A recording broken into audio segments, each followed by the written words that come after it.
Why, hello everyone. Great to be here again, and I am really excited about what we're going to be talking about today. So we've got a question today from Benson, and it's how do we prioritise community needs?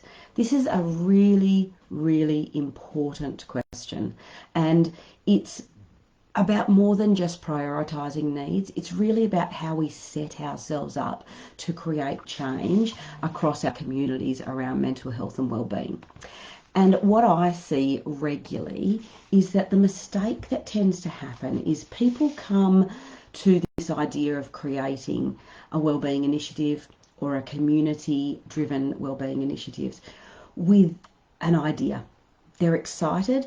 Sometimes they've come, and quite regularly they've come to this place because of frustration that they're feeling, that they're seeing because of either their own personal experience or because of the work they're doing that involves mental health and wellbeing, or perhaps the societal issues they're seeing in their local area. They often come with a great idea and go from there straight into looking for funding to support it. Now, I want to tell you right now, that doesn't work. It can work for a short period of time, but if you want sustainable change to happen and you want to create initiatives that are impactful and really have a lasting effect and something that can really change the outcomes, you need to spend a little bit more time at the onset. All right, so there's a lot that I can say about this today, but I'm going to try and put in as much as I can. You know that I can all that I can enjoy talking, but I'm going to try and get in as much goodness for you as possible. But I just want to start by saying that this is a really ideal place to start. This mindset about considering what your community needs and how to prioritise it. And it's really important to go into this with a sense of curiosity. And the reason I use that word is because a lot of the time when people are looking to get feedback from their local area or input, they go into it defensively and thinking, instead of going into it with a sense of curiosity about what the feedback provides from them, they get a little bit defensive. And it's really important, if you want to create change, to have curiosity, because that's where you're going to get really important information that can support you in creating your initiatives. All right. So like I said, I've got so much to say, so where should I start? I will just, before I get into some concrete things that you can utilise, I just want to let you all know I will be having a free masterclass on Tuesday. I'm not going to go into too much detail about it yet, but on Tuesday the 25th of February, and I will be diving deeply into a lot of this stuff that we're going to talk about today in more depth and with more perspective around how it fits into the whole process. So please, if you're interested in that, I will talk about it at the end, and there is a link already included in the description of today's live. All right, let's get into some concrete strategies. So when we come to this idea, as I said before, we generally come as individuals or as a team with lots of ideas. We've seen what's not working, we've got ideas for how we can change it, and all of that sort of stuff. It's really important, and this applies whether you're an individual or a team, it's really important to celebrate those ideas. So start by getting all of those ideas down, whether you're an individual or whether you're working in a group. Just really get all those ideas out there. Don't get caught up in which ones we should start with, which one's the best, just get them all out. But what I want to tell you is don't stop there. It's really important to also, at the same time or soon after, consider, okay, what are the issues? These are ideas, but what are the issues that also are that you're seeing? What issues, what social issues are you seeing relating to this mental health and wellbeing? What issues are people having that you've heard about or that you've noticed that are creating the need for these ideas? So, but it's really important that you do get these ideas down, so you celebrate and let people have their excitement. Now, before creating priorities, because once again you're probably like, okay, but which one should we do first? It's really important to do some other steps. And the reason these other steps are important is because it will improve your access to funding further down the road. It's a little bit too late later to come back and do it, although you definitely can. But if you get the opportunity to do it while you're doing it, it's really impactful. But what I would say, before I tell you about a few things that you can do to collect before you get your priorities, just pick something simple off that list that you've done, something that's easy and simple to implement, and just do it as something straight away while you're going to collect this input and information, because that can take a little bit of time, and often we're really keen to get started. We're excited and we want to get started. So pick something as what I like to call an early win. And the reason that's important is because for anyone, for yourself as an individual, or for anyone as a team, you should be having a little bit of excitement and enjoyability in the process, because that's what keeps people going. That's what stops these initiatives from sort of dying out, because people lose their passion or they get burnt out and frustrated and things like that. So just pick something initially off that list and let that sort of happen. But make sure it's an easy one, not something that's going to take you 6 months to develop and do. It's just something simple. Then what you're going to need to do is you need to get some input. And dare I say it, this word, collect some data. Now, I know everyone gets freaked out about that word data. I was the same. I personally believe there are a lot of really effective ways to collect data that aren't traditionally how it would normally look. And look, I'm going to give you some information now, but there's a lot to say. I actually have an entire module on this in my 6-month program, and in fact in all of these things I'm talking about. But I just want to get you some immediate stuff that you can do. But what's important with data is that it should be enjoyable, it should be engaging, and it should be open and clearly transparent, that you genuinely want to know what people believe, as opposed to, we want to get your opinion, but we're going to do what we want anyway, regardless. So what I mean about collecting input and getting data for this is, yes, okay, you can do a survey, although, as we probably all know, they're done to death. We see them in our inboxes a million times and it gets quite frustrating. But a really simple place to start is go and talk to some people. If you're working in a local area, and even if you're working in an initiative that you want to take out further, go and talk to your local police. What are they seeing? What sort of things are they noticing that are going on in terms of social issues that could be related to mental health and wellbeing? Go and talk to your local educators. What are they noticing in the youth in the local environment that are particular issues that are going on? I dare say there's things around respect and vaping and all these other things, and trying to see behind that and what might be causing that. Talk to your local health providers. Talk to your local sporting groups. What are common issues? And you may even start to notice there's a common thread. Now, the thing about asking these questions, and there's lots of different ways to do that. I can't really go into all of that today, but just know there are lots of different ways you can collect information. Is that, one, it may back up your ideas and really support the initiatives you're thinking of.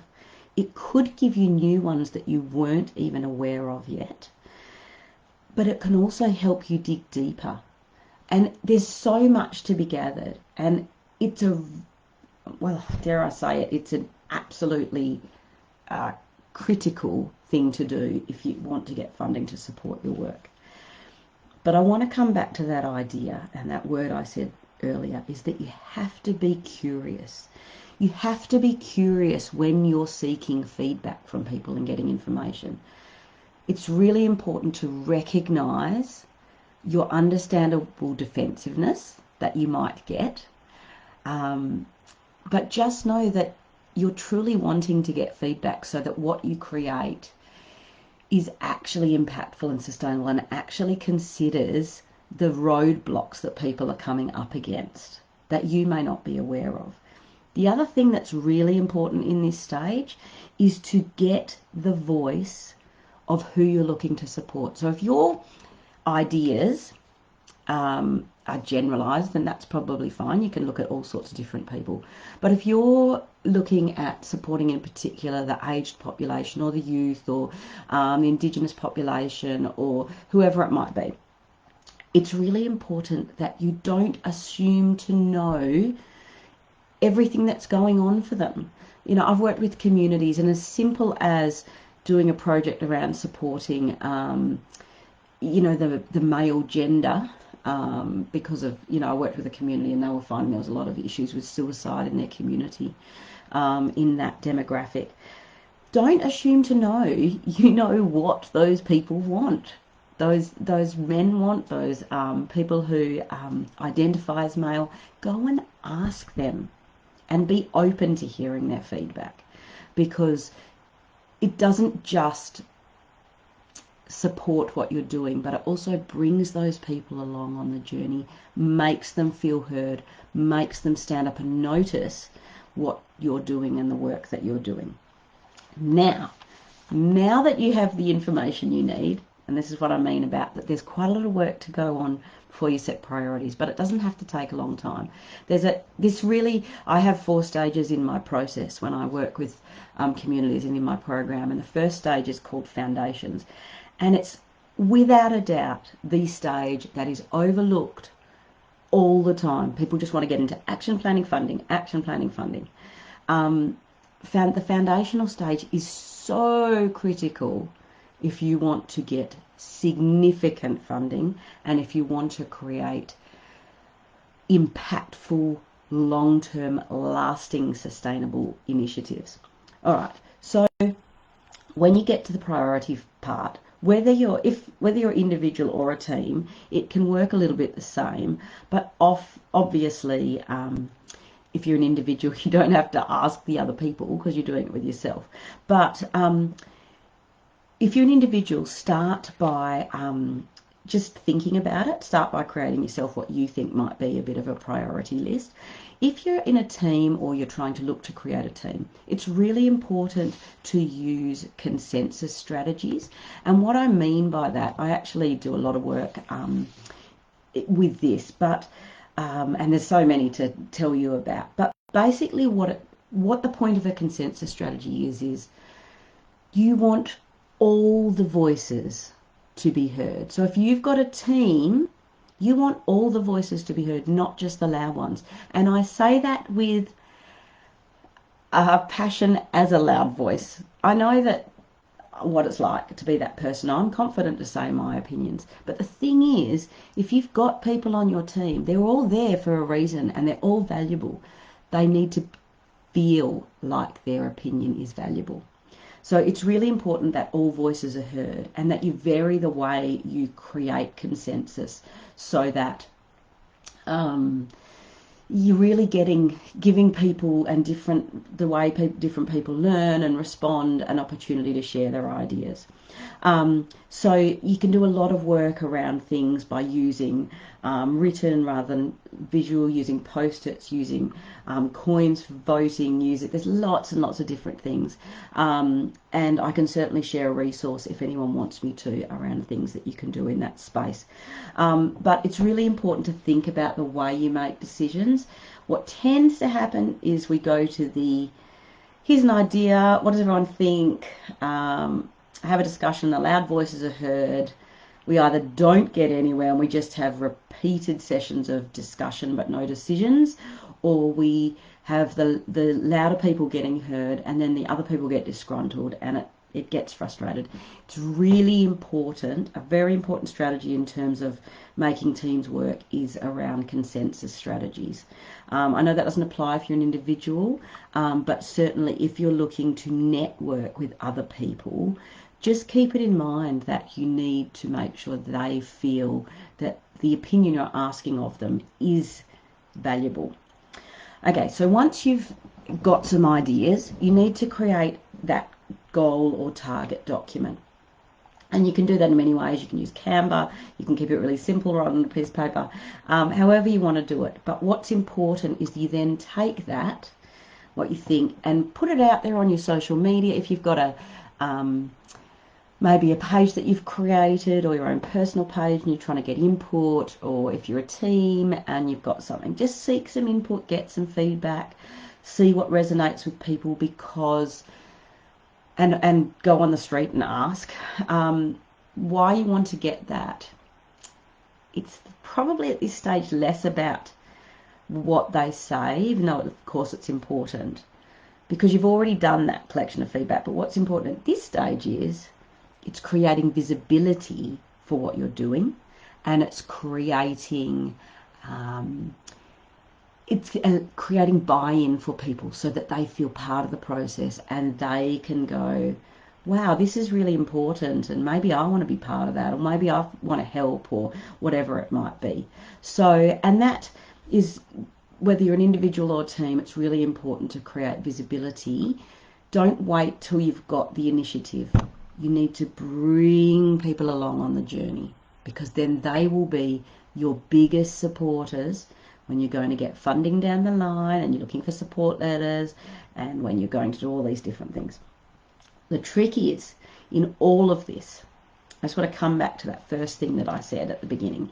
The trick is to not get caught into the idea, and please know it's very understandable if you've done this, because every single person, not just about, that I meet has done this.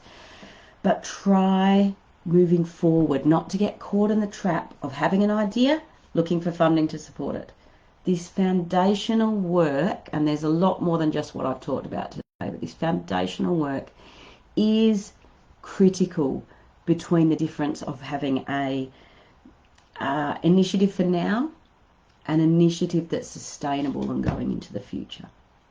All right, I'm going to stop there because I could talk about this for the whole day, but I just want to make sure that you get some really good things. Hopefully you've gained a couple of, even if it's just one thing that you can take away and try from today's work. As I mentioned, I'm going to be talking about the whole process and the stages that are involved, and actually some key actionable strategies you can take away straight away that you can do either on your own or within a group.